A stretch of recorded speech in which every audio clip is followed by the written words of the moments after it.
बिस्मिल्लाहिर्रहमानिर्रहीम। अस्सलाम वालेकुम। आप देख रहे हैं BN फूड 3। बहुत ही ज़्यादा सिंपल, बहुत ही ज़्यादा टेस्टी और बिल्कुल ही न्यू रेसिपीज़ के साथ आज मैं आपके साथ बहुत ही मज़े की रेसिपी शेयर कर रही हूँ। आज हम बनाएंगे कच्चे आम की खट्टी मीठी सी चटनी, इसे आप मुरब्बा भी कह सकते हैं, जो कि बहुत ही ज़्यादा टेस्टी, बहुत ही ज़्यादा मज़े का बनता है।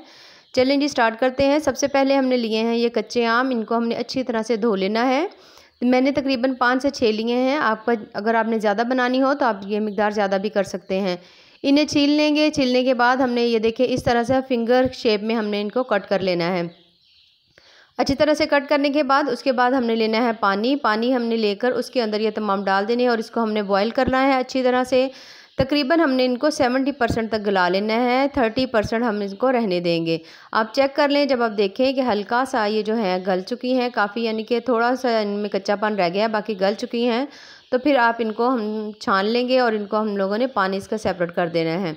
इस तरह छान के हमने इसको अलग कर लेना है। उसके बाद दोबारा से कढ़ाई लेंगे और उसके अंदर तकरीबन मैंने 1.5 गिलास पानी डाला है और इसके अंदर ये चीनी हम डालेंगे तकरीबन 1 गिलास में इसमें चीनी डाल रही हूँ। चीनी जो है इसमें आप 2 कप भी डाल सकते हैं, कम या ज़्यादा भी कर सकते हैं। ये ड्राई फ्रूट्स हैं तो अगर आप डालना चाहें तो डाल लें, वरना ये स्किप भी कर सकते हैं। अच्छी तरह से जब देखिए चाश आपकी अच्छी तरह तैयार हो चुकी है, इस तरह से इसको हमने एक तार का नहीं बनाना, बस इस तरह से हमने हल्का से इसको पकाना है। सब्ज़ इलायची इसमें डाल देंगे फ्रेश। उसके बाद हमने इसमें नारियल जो है काट के डाल दिया है ताकि नारियल जो है वो भी अच्छी तरह से गल जाए। उसके बाद हमने ये जो अपने आम की जो कतलियाँ रखी हुई थी बॉईल करके, उनको इसके अंदर हम डाल देंगे और इसको हमने अच्छी तरह से इसके अंदर पकाना है। उसके साथ ही मैंने इसके अंदर ड्राई फ्रूट्स बाकी बादाम वगैरह भी डाल दिए हैं।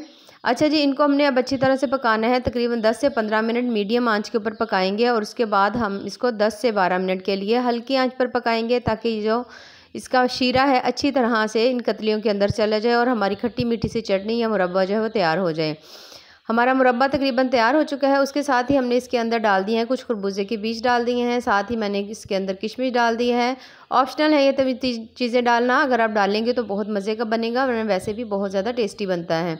इन तमाम चीज़ों को डालने के बाद अब हमने इसको कर लेना है डिश आउट। ये देखिए माशाल्लाह से कितना ही ज़बरदस्त सा बना हुआ है। कोशिश करें कि इसको हल्के आंच पर पकाएं, ताकि आपका ये जो चटनी है या मुरब्बा है बहुत ज़्यादा टेस्टी और बहुत ही ज़्यादा मज़े का बने। माशाल्लाह बहुत ही ज़्यादा ज़बरदस्त सी रेसिपी है। रेसिपीज़ पसंद आए तो चैनल को ज़रूर लाइक करें, सब्सक्राइब करें।